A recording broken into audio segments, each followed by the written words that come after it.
How could somebody who didn't know how to read or write music, poor guy in Memphis, how did he suddenly in 1 year become, the greatest solo artist in the world? It's just, you don't see magicians with the power of Gandalf in real life. And Elvis was really that, the idea of what it is to be an American. I think Elvis really represents the light and the shadow of what an American is. This is Between Realms and Reason, bridging the inner and outer cosmos, one conversation at a time. Here's your host, Sandie Sedgbeer. Hello.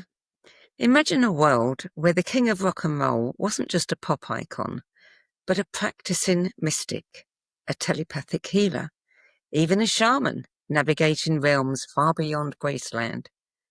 Today, we'll be cracking open the rhinestone veneer of American mythology to reveal a very different Elvis Presley, one who studied Gurdjieff and Yogananda, practiced sex magic, explored Kabbalah and Theosophy, and claimed contact with beings from other worlds.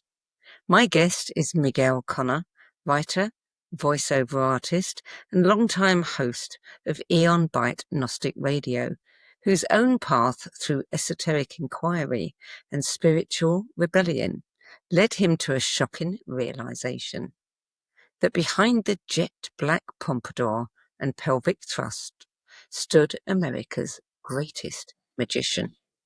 His latest book, The Occult Elvis, The Mystical and Magical Life of the King, goes where no biographer has dared, weaving psychic phenomena, spiritual obsession, and cultural transformation into the story of a man who was far more than a musical icon. So if you thought you knew Elvis, think again. This isn't the story of a celebrity. It's the story of a soul walking between the realms. Miguel Conner, welcome.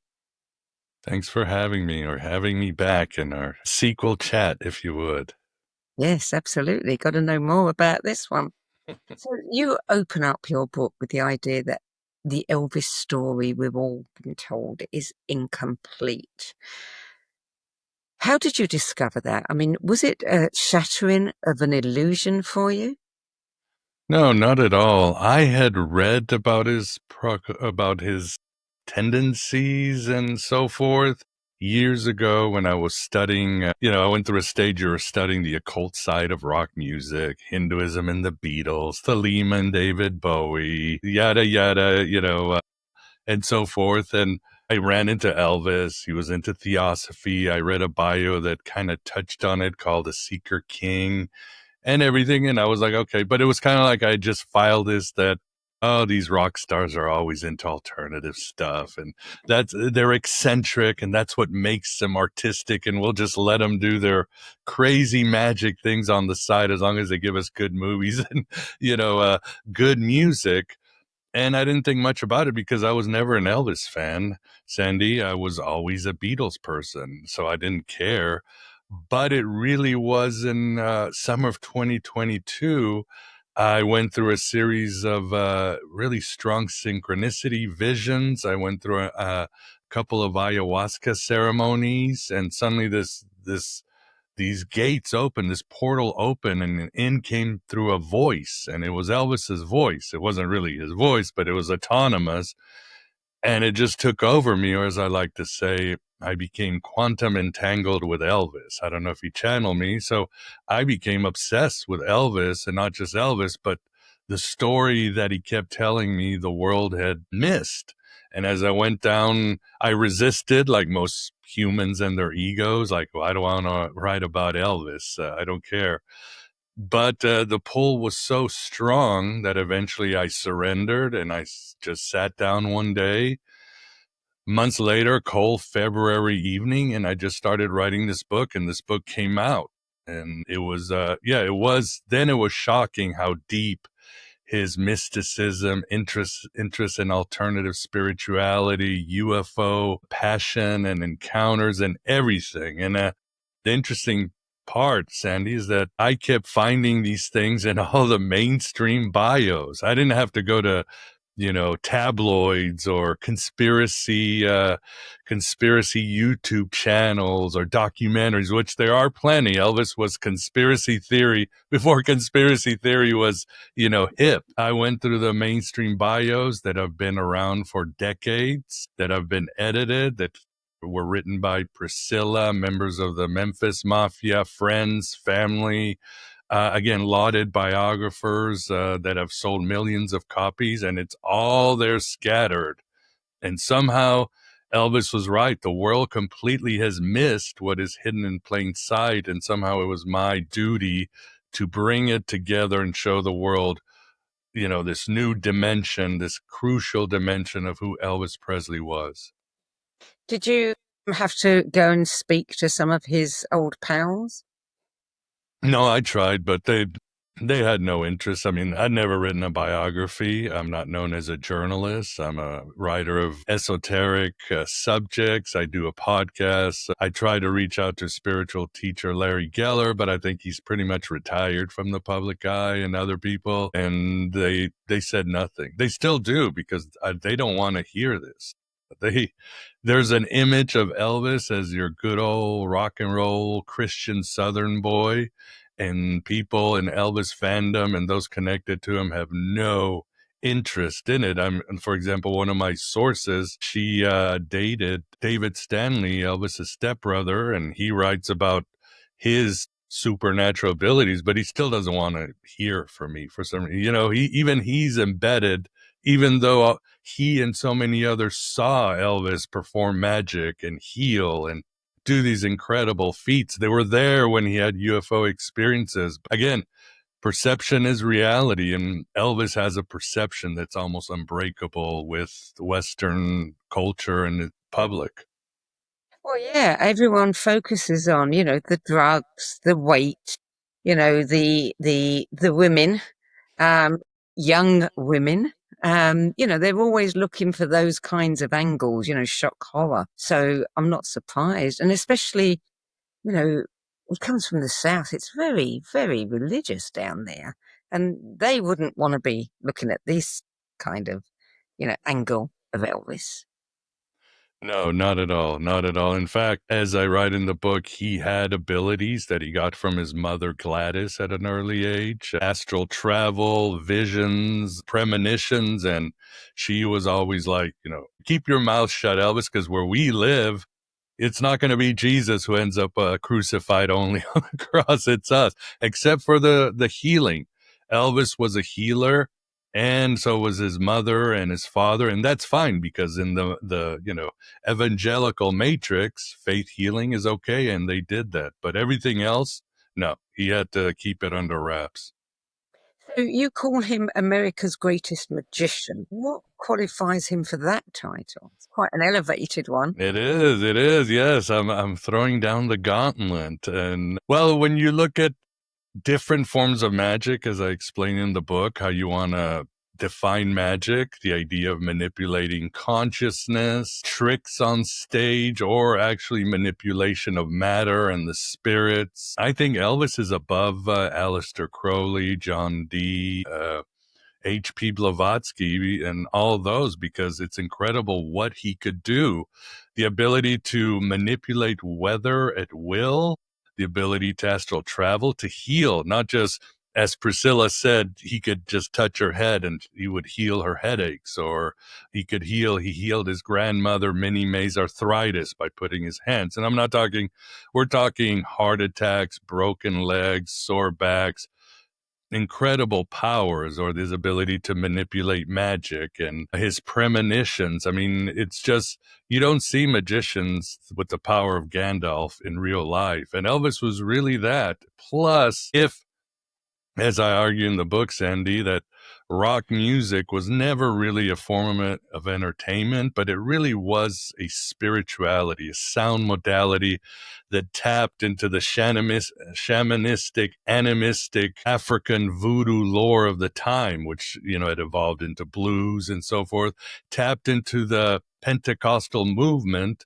which scholars have said it is very much akin to the mystery religions of ancient times, where you go into altered state of mind, and instead of Dionysus, it's the Holy Spirit. But Elvis tapped into this power, this ancient power that had come to these shores from other places, and the longing of this people for their homeland, and the calling out for the old gods and so forth. And he brought it together in this form of spirituality called rock and roll. In fact, in what 40s and 30s, whenever you would be possessed by the Holy Spirit in church and you started shaking and talking in tongues and dancing in the aisles, it was called rock and rolling. It was an altered state of mind.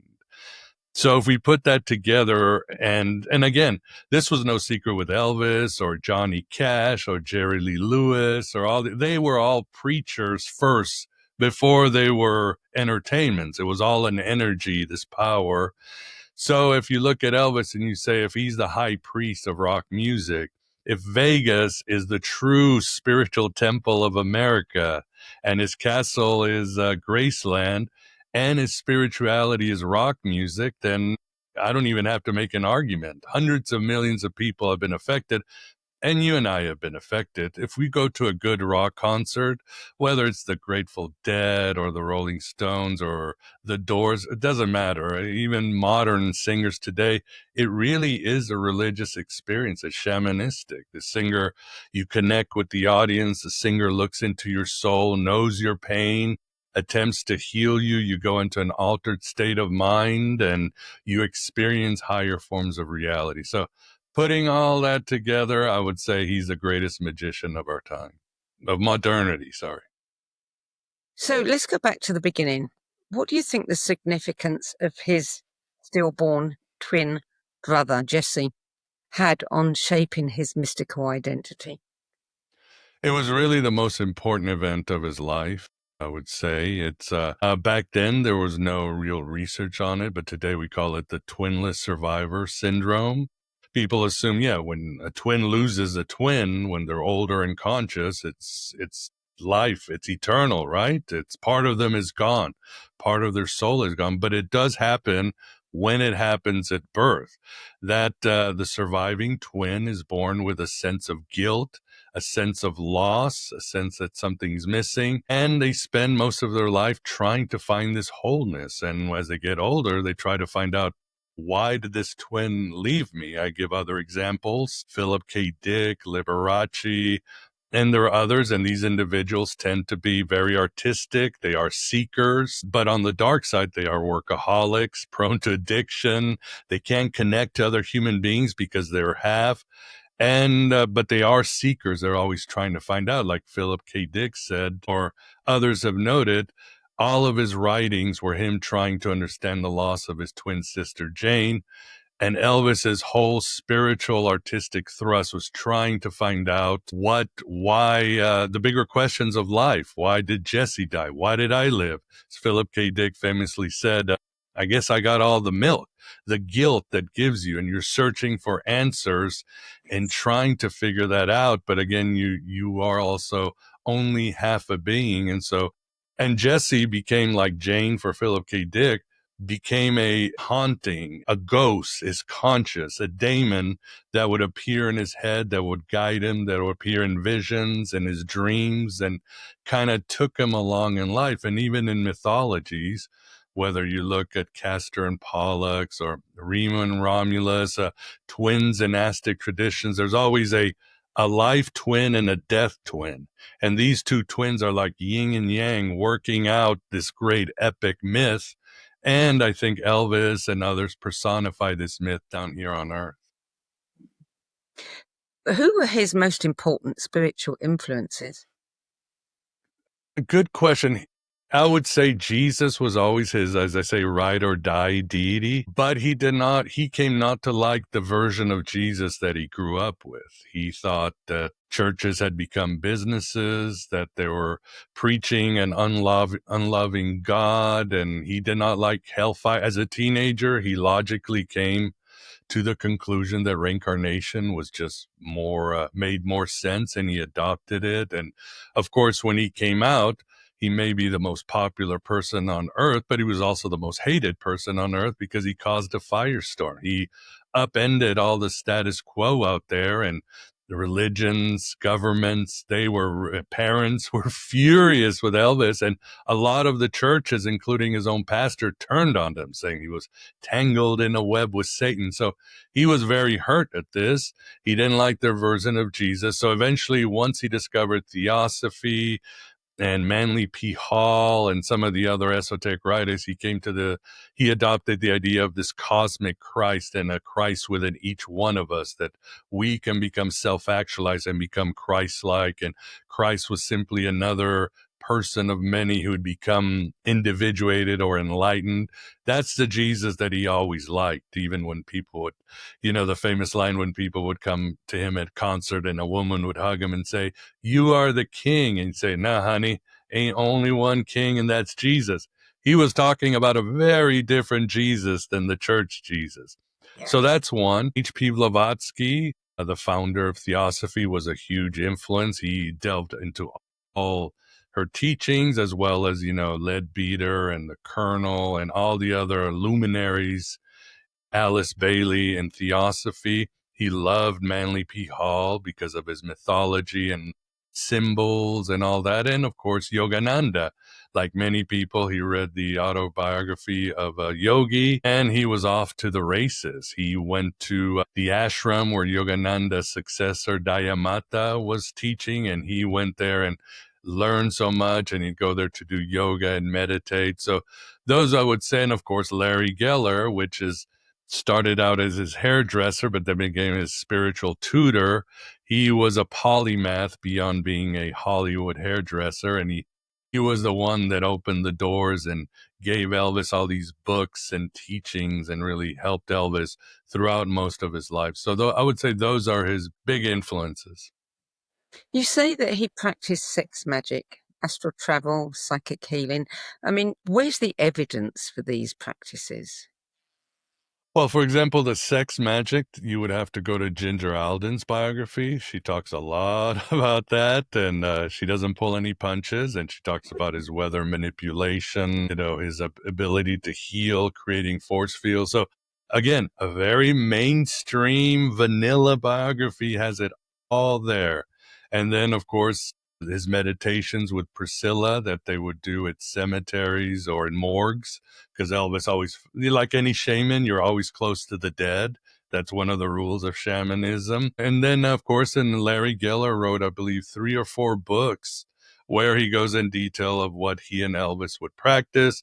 And I would say, as I've double checked, and Larry Geller is a very good witness, because you can double check with other sources, and he's very accurate. So those are some of them. Of course, Linda Thompson may talk about some of his rituals and so forth. So again, it's all scattered. There is no Elvis guidebook to his rituals, but I was able to found them. I think some of my favorite is, for example, Elvis had a way of manipulating reality. And I think when you look at his career, it's almost logical. It's like, how could somebody who didn't know how to read or write music, poor guy in Memphis, how did he suddenly in 1 year become, the greatest solo artist in the world? You go, talent and luck just isn't going to cut it. But Linda Thompson talks about how Elvis bought this new, very expensive car, a Pantera. I don't know if they make it. He got in with her to go on a date. The car wouldn't start, and Elvis gets mad. He gets out. He takes out his gun, because he was always armed, and he shoots the engine 3 times, gets in the car, and the car starts. And she was like, only Elvis could do these reality defying things, scare or wound the car to the point it wakes up. So it's all there. Well, how do we reconcile this new idea of Elvis as, this deep thinker, seeker, imbibing all of this spiritual material, and then we read certain things about him in, biographies like Linda's and Priscilla's, where he just behaves so badly to women.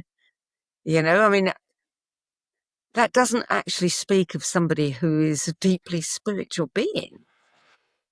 Yeah, no, I understand what you're saying, but again, I mean, you can look at the life of many, Aleister Crowley and so forth. Some of these teachers weren't exactly perfect, that's for sure. And Elvis certainly had his issues. I mean, he had a lot of trauma, and that's what I show in the book. Losing Jesse, the abuse of his mother, growing up in poverty, his mother's early death, so much going on and no avenue for therapy or everything. It really weighed him down and it caused him to be very dysfunctional. He recognized it at the end. He was talking to a friend before, his friend Charlie Hodges, and this is near before he died. He was talking about his wedding to Ginger Alden, and he quoted Khalil Gibran's one of his favorite books was The Prophet, and there's a passage on love. Love will crown, and he told him, love will crown you, love will crucify you. And it hit him. He realized then at 42, I have never loved a woman like I should. I dropped the ball. I was always looking for acceptance. I was projecting my mother. I was doing everything wrong with every woman I was with.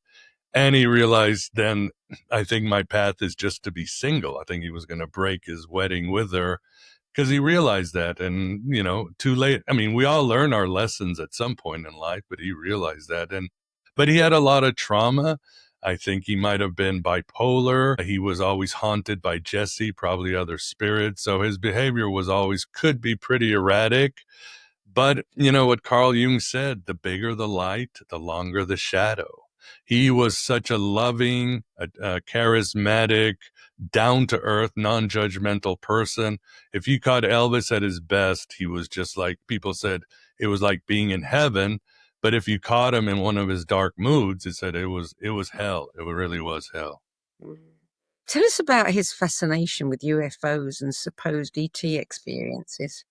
Yeah, he was, again, like his spirituality, which late 50s, early 60s, and so many other things, his music, he was always ahead of the curve. And he was ahead of the curve when it came to the whole extraterrestrial thing. I think he would have fun today on social media or podcasts because he was not just into it, but it was very sophisticated. He wasn't, remember in the 50s and 60s, people thought UFOs were little green men and combustion engines and little metallic saucers. And he was like already speculating various theories, like could they be interdimensional beings? Could they use telepathy?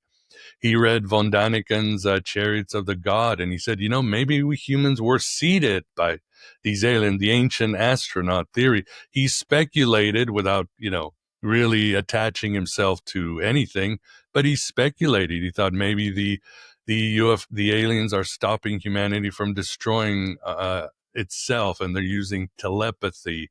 And he looked at the Old Testament and saw the story of Ezekiel and said, well, this has to be an aircraft, probably some alien tech. So very sophisticated individual who speculated without really, again, taking a stand. And of course, he had 3 UFO experiences, one in Graceland with his father, traditional UFO, one in his mansion in LA, the bright lights that flood everything, and one in the desert while he was traveling with his entourage from Memphis to LA to do a movie. The sort of zigzag lights, tic-tacs that you see.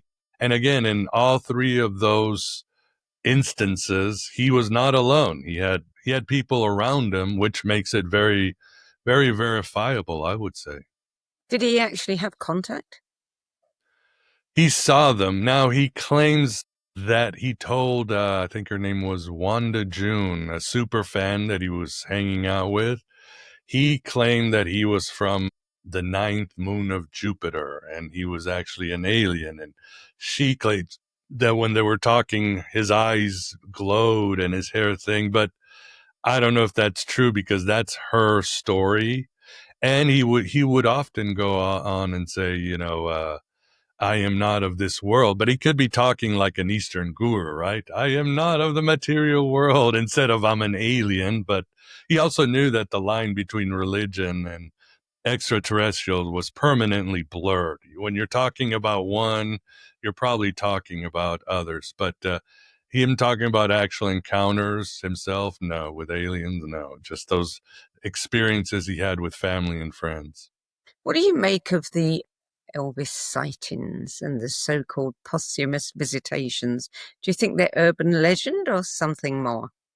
Definitely something more. I mean, Elvis truly is the soul and psyche of American culture, maybe Western culture, I would say. I don't think he's dead. I think part of his vibration is still with us because he has made a lot of sightings, apparitions. He's appeared, as I show in my book, in near-death experiences, dreams. I mean, he continues to appear. You can go to the Graceland website right now, Sandie, and they have a page dedicated only to Elvis apparitions. So he's very busy, and there's a reason for this. Like I said in the book, he's trying to convey a message. He's trying to comfort. He's trying to warn, like all these apparitions. Like jokingly, somebody once told me, like, yeah, if there was a Fortean Mount Rushmore of who's visiting us, you'd have Jesus, the Virgin Mary, Bigfoot, and UFOs, and Elvis. If that's quite a pantheon to be included, don't you agree? You've made it to the world of the occult if you're still appearing to the general public. Did you feel his presence around you a great deal when you were writing the book? Oh, yeah, yeah. It's affected. It was overwhelming. It really did break part of my body, my psyche, and my soul, because I know Plato talks about the only way for enlightenment really is the divine madness.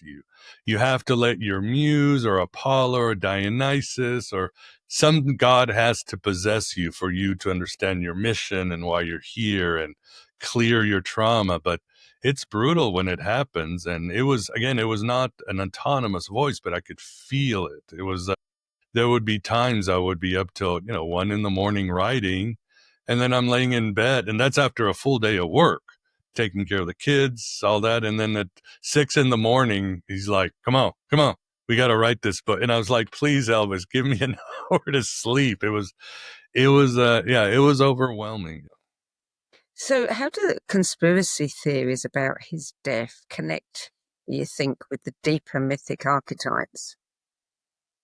Well, yeah, I mean, the fact that he died so young and somebody so famous, it was always inevitable there would be conspiracies and so forth. Plus, it was such a mess, a chaos when Elvis died. Nobody knew what to do, what the protocols were. 2 days later, you had more than 50,000 people come to Graceland. Jimmy Carter is making announcements. There's a lot of chaos and confusion in the whole saga, mainly because, again, nobody knew what to do. Nobody knew who was the new leader of Elvis Inc. Was it his dad Vernon or Colonel Parker, or would Priscilla? Well, she eventually came in and became the de facto leader, but there was just so much chaos and it was such a psychic shock to the population that it was inevitable that these conspiracies would happen. I mean, it happens all the time. People don't want to admit. I know in life when I've lost somebody close to me, part of me is always like, maybe the hospital made a mistake. Maybe I'll see them when I turn the corner. I don't want to let go.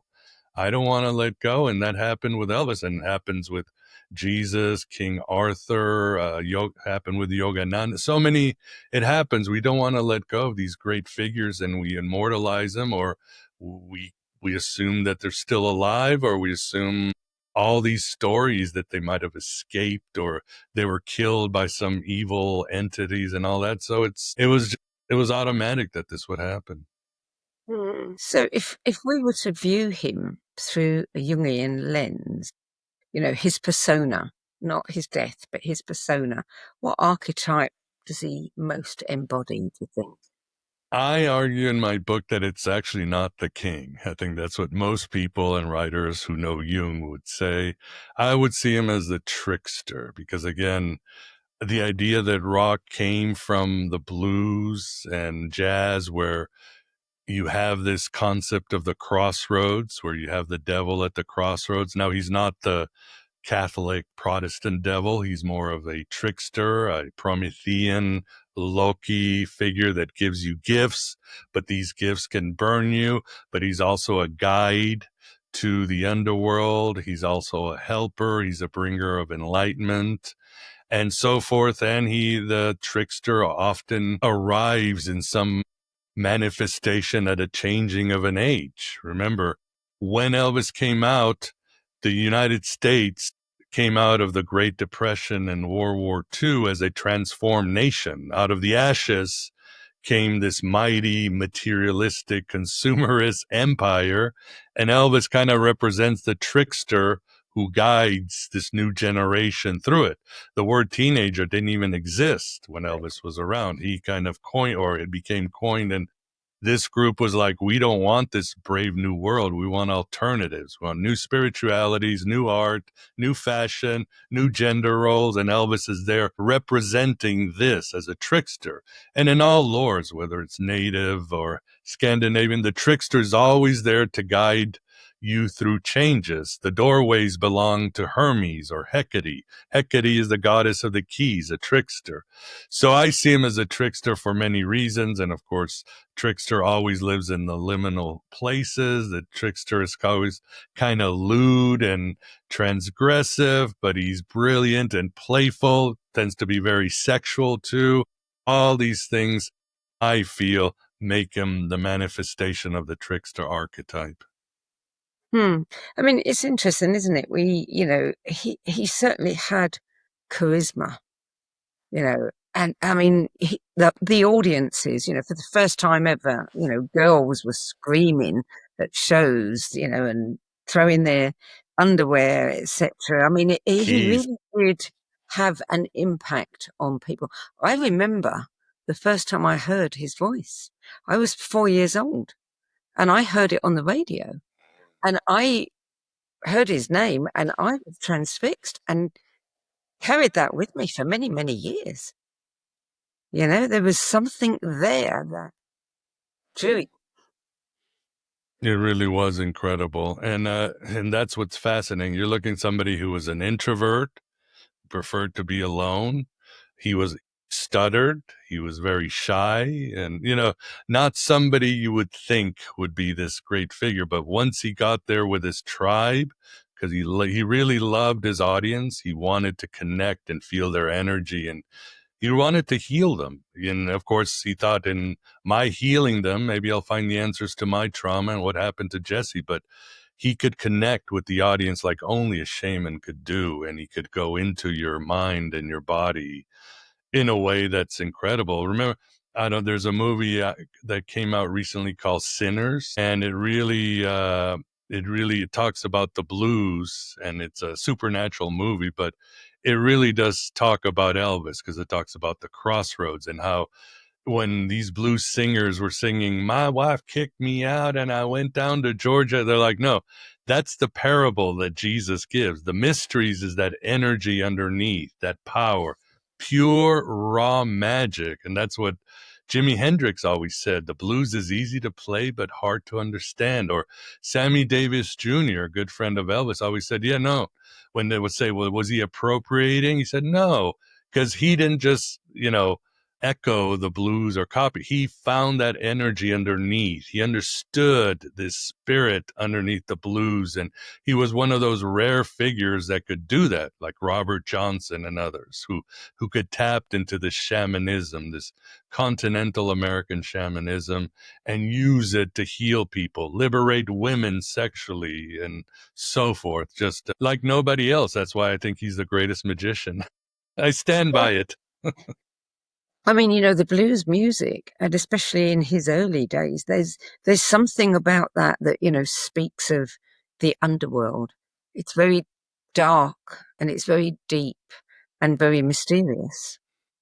That's what the shaman does, right, Sandie? The shaman's role in the tribe is to go to the spirit world, the underworld, and the mystery religions, which is a form of shaman. You went down in the Eleusinian mysteries, you go down to Hades. And the shaman has to negotiate with the spirits, and the spirits might try to destroy him. But if he can negotiate with the spirits, he can find the medicine, the healing words, the magic to come back and help the tribe. And that's what Elvis did. Again, that's what these blues players were doing. And it's also no coincidence that in many cultures, the shaman, because of the weight of carrying the tribe and the energy, the drain of energies of dealing with the underworld, they end up as drug addicts with broken health.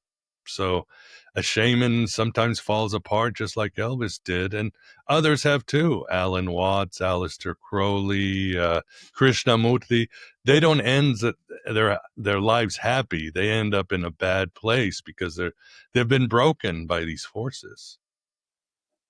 Do you think, I mean, did he know all this about himself, or was it unconscious? Did he believe that he was a shaman type of avatar, perhaps, here with a mission? He hoped. He really did hope. When he embraced all these religions, and he also read a lot of the history of the occult and mythology and all that, very well-read figure. Many people around him said he had a scholarly mind to grasp these ideas and cross-references. So he saw a lineage of spiritual masters, and these include Blavatsky, Jesus, Buddha, Zoroaster, and he thought, well, what if I'm one of those? I want to be one of those, because he's like, I've got more money than God, I've got fame, and they don't mean anything to me. Maybe I want to be a spiritual master and historically change the world. But he was very humble. He read all the scriptures and Yogananda. He said he was waiting for this call that would say, Elvis, now it's time for you to be a spiritual. Now it's time for you to pivot to become a guru. But it never came. It never came. But he kept meditating, reading, practicing magic, everything till the day he died. But that was really his big hope. And I think that's the irony that Elvis told me, is that he was this great spiritual master, but the world completely missed it. And even he missed it, because at the end of the day, he was humble, and he was a bit insecure, like many stars. He always thought he would wake up and nobody would love him. Imposter syndrome. He thought so. It's ironic. Let's put it that way. Well, you say, missed it, the world missed it. Did they miss it, or did they suppress it? Good question. He didn't hide any of this. And again, it's all in his books. It's all over the place. I think people wanted an image. The mainstream America and mainstream Europe want an image of Elvis. And that's the image that they stuck with. That's what brings them comfort, because they can relate to this Elvis. It's there. He didn't hide it. Nobody was suppressing it. It's in all the books, interviews. You can go on YouTube right now and talk to his bodyguards. They talk about his interests and all that, but people want an image, and that's what they stuck with. And I know Elvis is not happy about that, because he has always felt that his spiritual dimension, his life as a seeker, is just as important as his life as a musician and a celebrity. It's just as, because he always thought the quest for God and divinity is the most important thing we can do in this world. So, do you think there's a collective resistance to the mystical, or just as simple I live as it. Yes, there.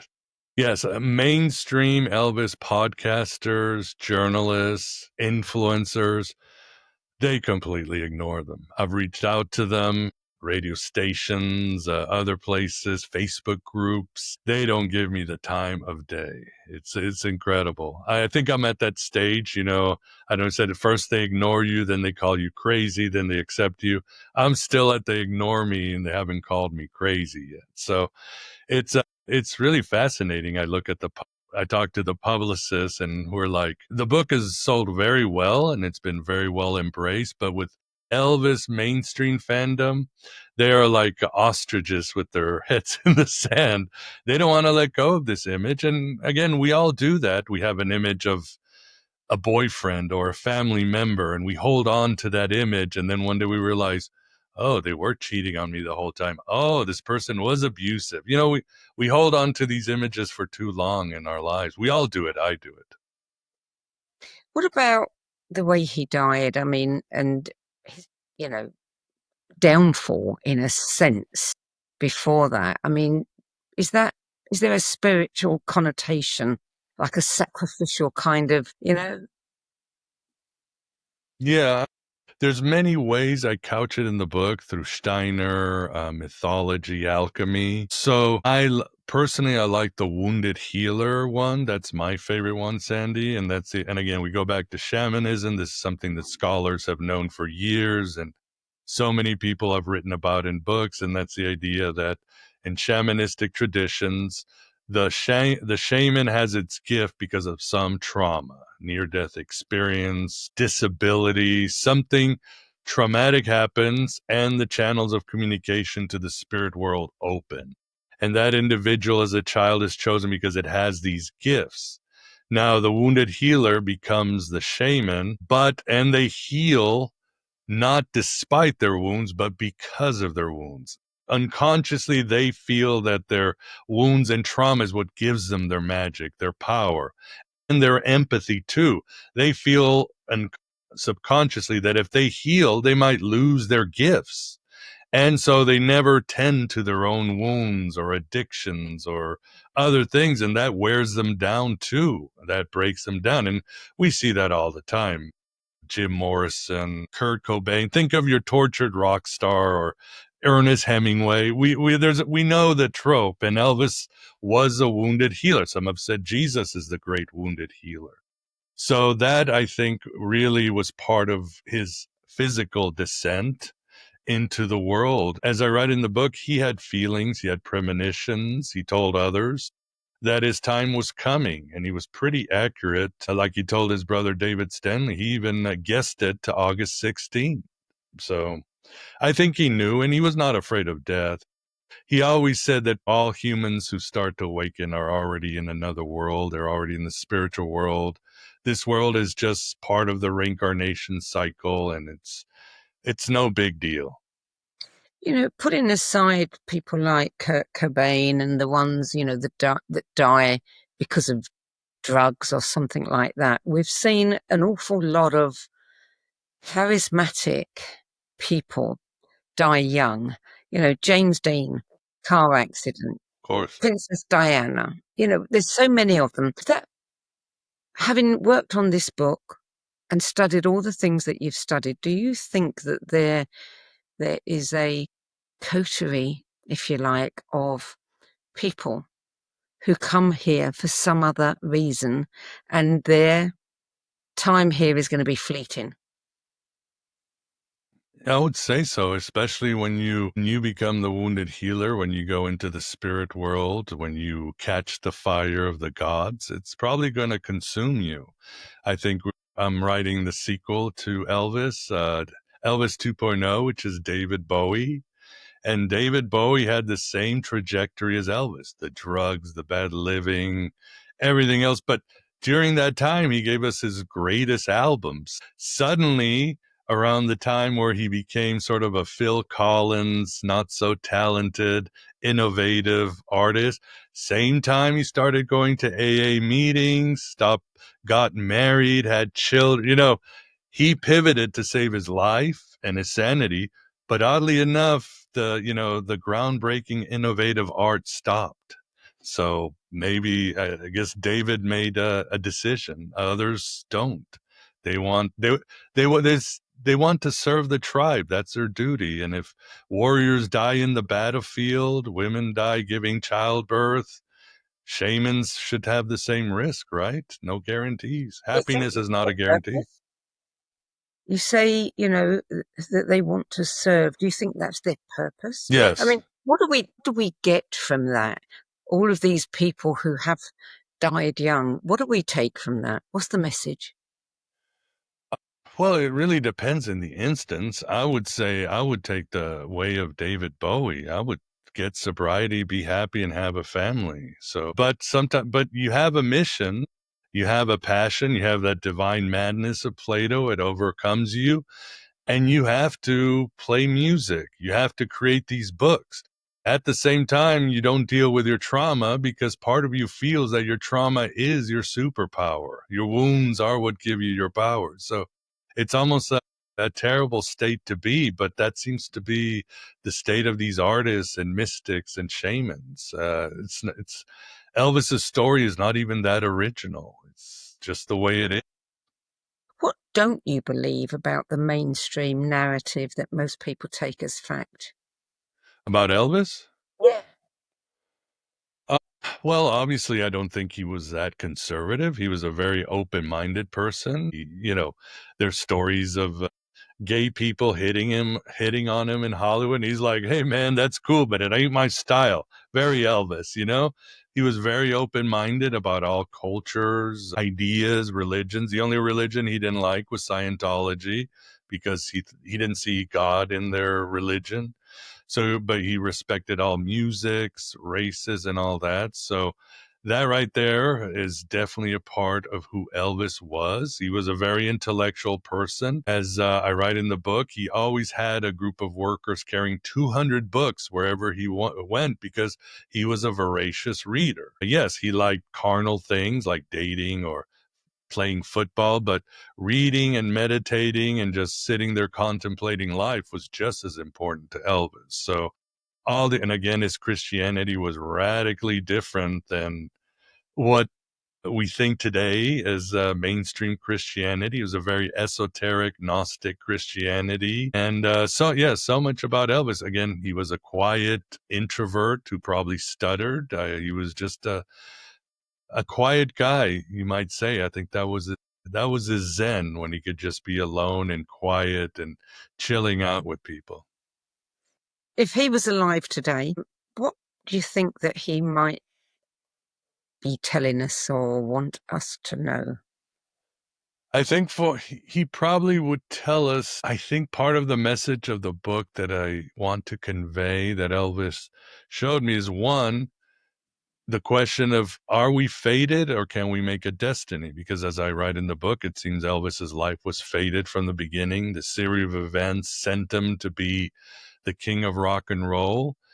And can we make a destiny? It's the ancient Greek idea. Can we break fate, and can we leave something behind that is ours? That's one of the issues. The other is that we are all magicians. As Paul Levy said about the wounded healer, we are all shamans in training. We are all wounded healers in training. We have that power. We're all traumatized, have issues, have shadow, but we can alchemize that and make that into magic, or at the very least help others heal if we feel we can't heal ourselves. The idea of what it is to be an American, I think Elvis really represents the light and the shadow of what an American is. And if we look at that here in the United States, where the country is fragmenting, it's losing its identity, it's going through another iteration. Who knows what it will be? It won't be the American Empire. It'll be something else.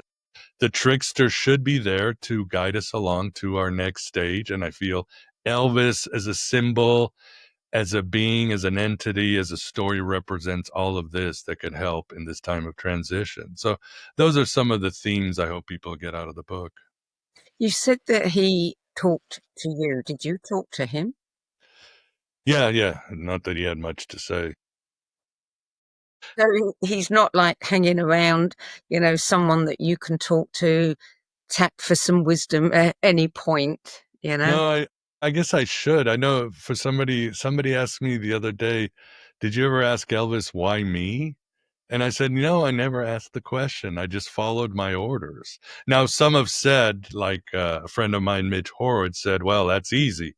You're not a fan. You had no bias. You had no good or bad bias, and you understood the occult, Gnostic Christianity, and all that. So you were the perfect person for this book because you came at it from a non-fan angle, which has never happened before. All biographers either love or they hate Elvis, or they knew Elvis or something. So that's the material intellectual, but I really don't know why he picked me. But yeah, I think that's a good idea. I should start asking him some questions. What Yeah. questions do you think I should ask him? Well, I'm not sure. I'll have to think about that one, but I'm curious to know if he's given you any insight into what he thinks about David Bowie as being Elvis 2.0. Well, that was Bowie's voice that came. He said, "We're not done." And suddenly I was like, "Oh my God, there's another story the world has missed." There's a lot about Bowie that has not been told that people have missed. People, obviously his occult mystic side is much more public, but there's a lot that people have missed about his trajectory in his life. And as like Elvis, he was a magician, a shaman, and in a way, both are, I like to call them space age messiahs. They are the saviors of modern man or modern humanity. Bowie's more global, Elvis is more American. Yeah, you can certainly see the trickster in Bowie. Yeah, it screams at you. There's no denying that. Yeah, what about 3.0? Anyone else in your sights? I hope not. I hope not. I'm tired, Sandie. I'm really tired. I keep thinking, well, who could it be? Prince? Michael Jackson? I can't think of anybody. I don't know. Well, yeah, no, I wouldn't know. I couldn't even think about that. How long did it take you to write the book? Elvis' book was easy. 3 months. 3 months and a few rewrites, and it was ready for the publisher. The Bowie book is taking about a year. I have the first draft, but that's because I was still doing the final edits of Elvis for the publisher. There's a lot going on, so it took a little of my time. But the Bowie book, about a year. So you weren't interested in Elvis before all this started. How do you feel about him now? I'm an Elvis person. That's it. I Elvis. don't know if you watched the original Pulp Fiction. There's that scene where Mia Wallace is videotaping Vincent Vega, played by John Travolta, and she has this speech. There are only two types of people in this world. There are Elvis people and Beatles people. Now, Elvis people and Beatles people can like each other, but they are not the same. You have to choose which one you are, and that will say everything about your life. And then later on, she says, you're an Elvis person. So I always thought I was a Beatles person. I'm an Elvis person. I'm on the side of magic and shamanism. Wow. Yeah. So before we go, tell us a little bit about your other books, because this is quite different than what you've done. Yeah, biographies were never my thing until I was called. No, I mean, I have two books that are more niche, scholarly, Voices of Gnosticism, Other Voices of Gnosticism, which are transcripts with some of my interviews for my podcast, Aeon Byte, my commentary. So those are my two books on Gnosticism. And then I have a few fiction books, a vampire trilogy and a fantasy book. So quite eclectic, quite eclectic. What draws you to the vampire genre? Well, I think it's a story of I think addiction, passion, shadow work, and so forth. And my vampire genre, I kind of created a Gnostic mythology about false realities and so forth within a vampire story. So it just worked. You know, if you think about reincarnation, can you think of somebody that you feel Elvis might have been in the past? No, he himself, and this I found out after the book. I had to dig deep in one of Larry Geller's books. There was an ascended master in Theosophy that Elvis thought it might be him. I don't know his name, a very obscure guy, but that was Elvis sort of speculating. And he'd speculate. He always wondered, well, why was I suddenly so attracted to Priscilla? I could have all the women in the world and this 14-year-old girl who he knew they weren't going to have relations for another 10 years, even when he asked her on a date. And he always thought, well, maybe it was a past life or something like that. But for Elvis, I think he's so unique. I don't think there is another Elvis out there. Great, king or warrior in the past? No, there's rumors. You see these busts of these ancient kings in Persia and stuff, and they kind of look like Elvis, but I can't think of anybody that's on his level. He really was, as I call him, the philosopher king of Plato. Have you heard about the new biography that just come out, I think? It's really about Elvis and his relationship with Colonel Parker. No, I have not. It was on my newsfeed just a couple of days ago. And having spoken to you on the No BS Spiritual Book Club interview that we did about Colonel Parker, and you set me right on a few things. This guy who's written this book is saying the same thing as you. Parker was not the shyster that everybody thought he was. He was apparently a very principled man. He and Elvis had a wonderful relationship. Elvis respected him greatly. And he was he had a lot of integrity. Yeah, and even when he didn't, he had to be vicious, because think about it. I mean, we all know the Godfather story, of Frank Sinatra. The guy's a cipher, Frank Sinatra, and he has to ask for help for the mob. And it is true, because the Hollywood, Vegas, record business, those were run by mobsters. You needed a mobster to fight these mobsters, or else Frank Sinatra would have been a nobody by the 50s if he hadn't ask for those favors, right? And you see that with Led Zeppelin, with Peter Grant, David Bowie, Tony DeFries. Or even the Beatles, Brian Epstein, you need sort of a shyster, mobster, I can break heads kind of figure, or else they will drain you. They will eat you alive. They will screw you over on your contract. They will do everything to you. So these sort of Saturn figures, as I call them, they are there to protect their clients and allow the Beatles and Elvis to have breathing room to do their art and grow and develop and evolve. So Parker was just doing what Parker's job was. It's very simple. And like you said, that when they had some good times, it was almost a father-son relationship. Yeah. Miguel Conner, thank you so much for joining us today. What a fascinating project it was, and a fascinating thing for us to learn about.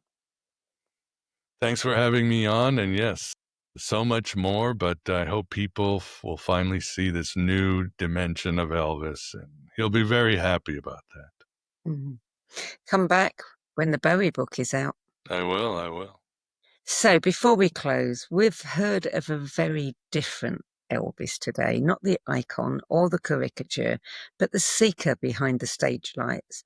And as Miguel's research shows, when we look behind the glitter and the fame, we find a man drawn to mystery, shaped by loss, and always reaching for something just out of view, which makes me wonder, Elvis was larger than life, but maybe it wasn't just the fame, the voice, or the stagecraft. Maybe it was something deeper, a restless spirit drawn to ancient wisdom and mystical teachings. He may have worn the rhinestones of a king, but he walked the path of a seeker. And somewhere between Memphis and mystery, he became a quiet symbol of the soul's search, reminding us that even in a world of bright lights and noise, something deeper is always calling us home. We've been discussing Miguel Conner's latest book, The Occult Elvis, The Mystical and Magical Life of the King, which is published by Inner Traditions Bear and Company. For more information about Miguel's work, his podcasts, lectures, paperbacks, audiobooks, and blog posts, visit miguelconner.com. And for Eon Byte Gnostic Radio, visit thegodaboveGod.com. That's it for this week. I'm Sandie Sedgbeer. I'll be back at the same time next week with another episode of Between Realms and Reason.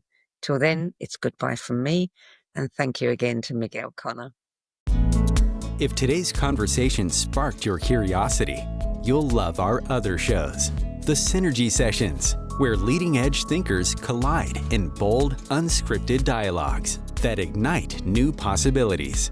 Between Realms and Reason, where we journey into the mysterious consciousness, energy, and the hidden layers of reality, where science converges with spirit in ways you've never imagined. And the No BS Spiritual Book Club, where leading-edge new thought speakers, teachers, authors, and luminaries who've walked this path before you share the 10 books that had the biggest impact on their life journey. All 3 shows are available on YouTube, Spotify, Substack, and all major podcast platforms.